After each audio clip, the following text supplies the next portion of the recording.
Bom, os alunos pediram para fazer uma breve explicação sobre o capitalismo e o comunismo de uma forma bem rápida, e eu vou tentar fazê-lo atendendo a pedidos.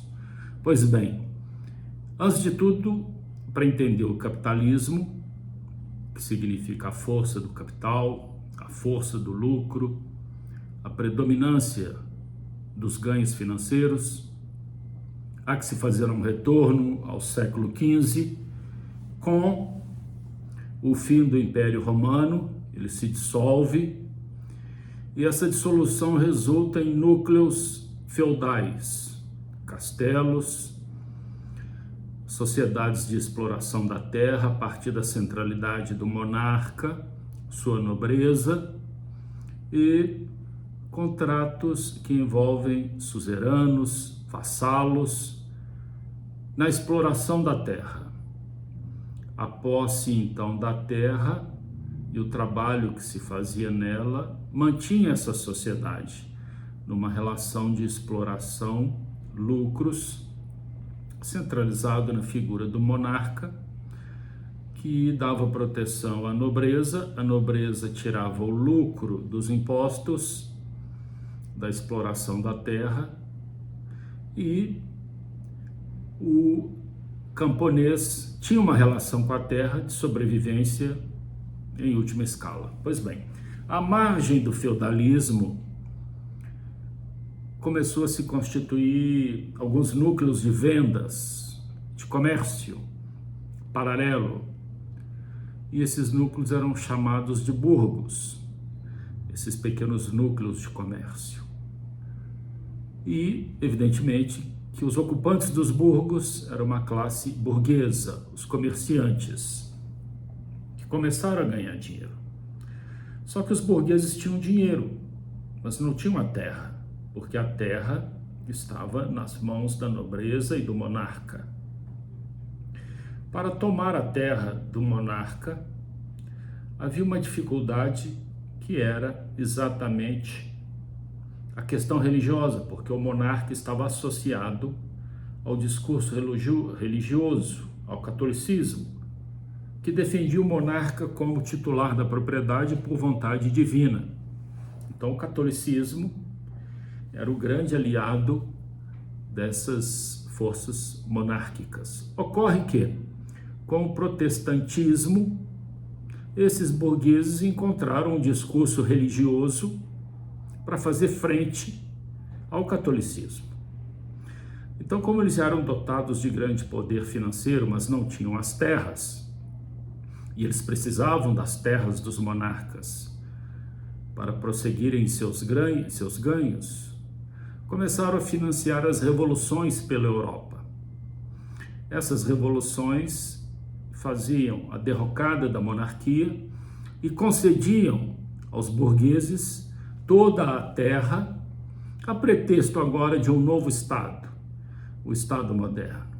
Evidentemente que até se chegar a essa ideia do Estado, aparecem ali os discursos do Leviatã, Thomas Hobbes, aparece as reuniões em Westfália, no século XVII. Enfim, a burguesia vai ganhando corpo, vai promovendo revoluções na Europa a partir de uma ideia de democracia, coisa que não é verdade, a partir de uma ideia com uma pretensão de ocupar terras, e conseguem, ocupam terras.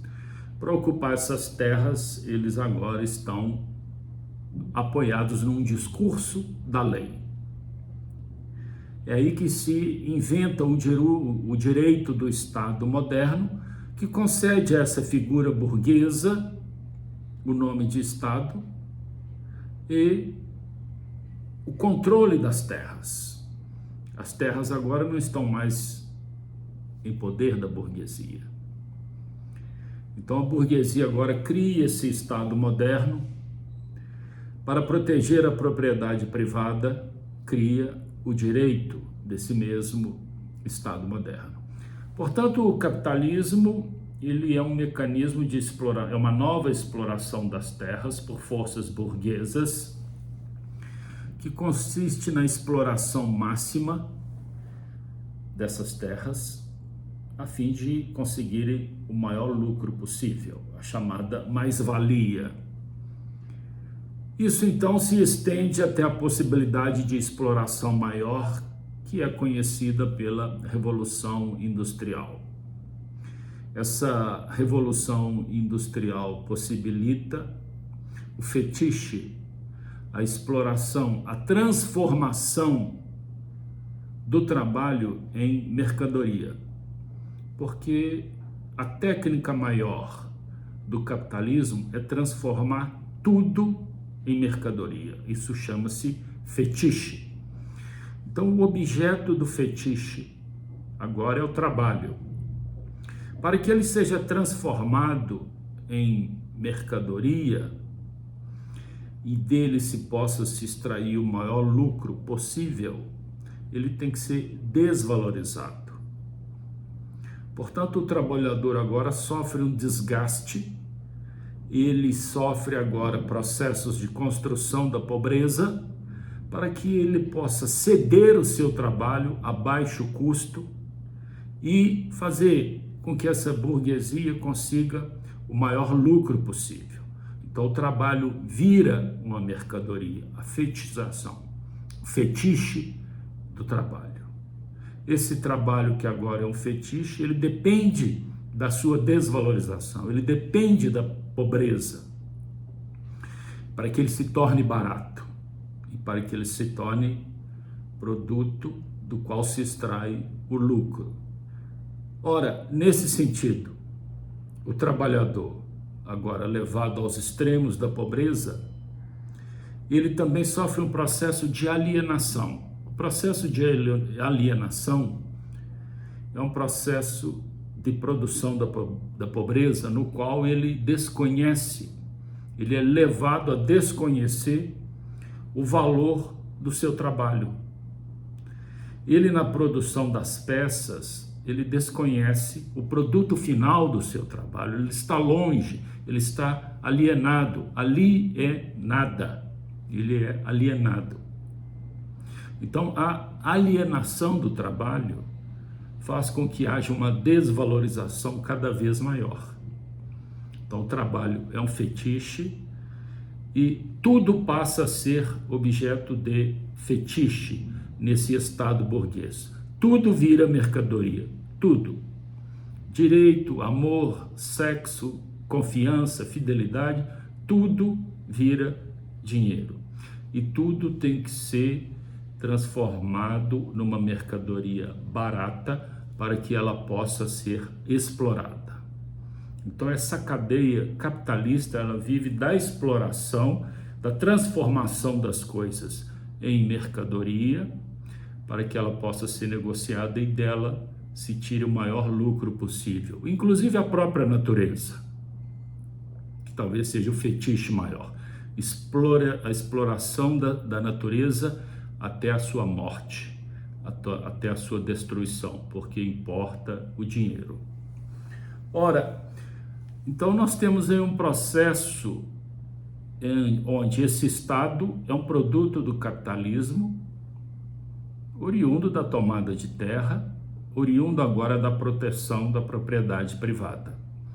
É por isso que o trabalhador não pode ter acesso aos meios de produção, senão o trabalho dele não será desvalorizado. Ele tem que ser afastado dos meios de produção.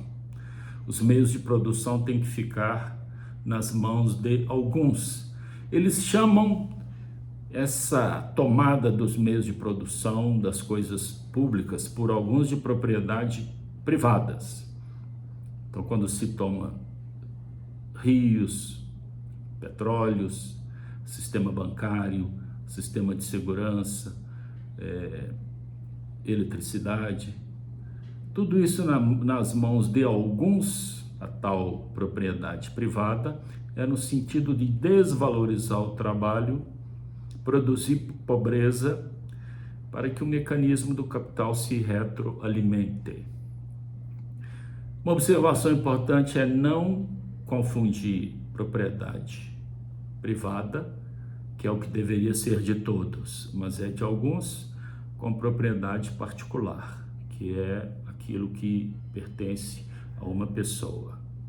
Então, em linhas gerais, o capitalismo é isso, é a exploração do trabalho no sentido maior, na produção da pobreza, no afastamento do trabalhador, na fonte geradora de riqueza que fica nas mãos de alguns. Então o Estado, quando nasce, ele vem com o discurso de que é público, mas aos poucos o que é público vai sendo entregue a uns poucos.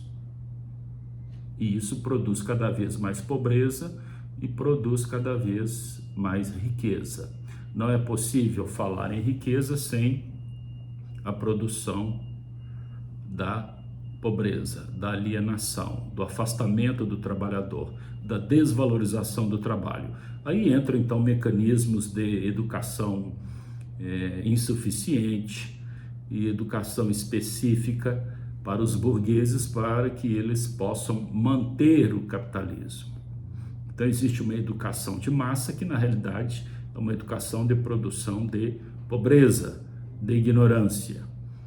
Quanto mais pobreza, quanto maior o exército de pobres, tanto maior se pode extrair dali uma mercadoria e produzir lucros também igualmente ainda maior.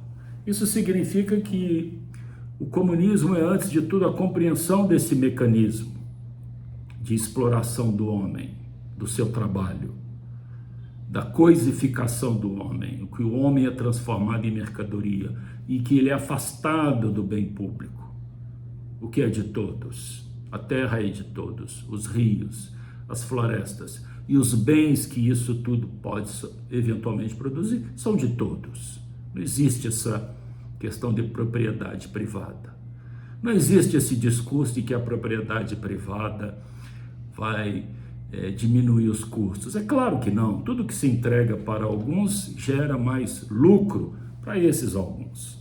Então a principal característica do capitalismo é isso, é essa. E fundamentalmente o comunismo, conforme se lê lá em Karl Marx, é, antes de tudo, a compreensão disto. Que o comunismo ele tem um caráter utópico, é de se compreender que o Estado é uma arma de pobreza, que esse direito desse Estado é para defender, antes de tudo, a propriedade privada, é para prender os pobres para que eles sejam pessoas resignadas, para que eles não possam atentar contra a propriedade privada. A pobreza e cadeia são o ajuste que o Estado promove em nome de um discurso de criminalidade. Criminalidade que está inserida dentro do próprio capitalismo.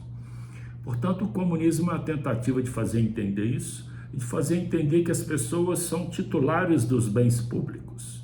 Se elas são titulares dos bens públicos, elas não têm um gerente.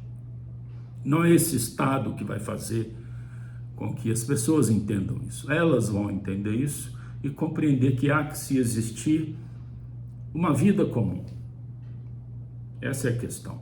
Parece até uma anedota, mas quando se fala nos discursos religiosos que as pessoas vão morrer, vão para o céu, lá no céu é um ambiente comunista. Não vai ter empresário, não vai ter patrão, não vai ter exploração. Então o próprio capitalismo sabe desta possibilidade. E o capitalismo sabe que a utopia comunista ela pode lentamente chegar a uma realidade. É claro, então, que ele vai fazer de tudo para que isso não ocorra, inclusive fazendo falsas promessas para as pessoas. Eu espero que tenha sido breve e que tenha sido minimamente dito algo que possa compreender melhor esse fenômeno.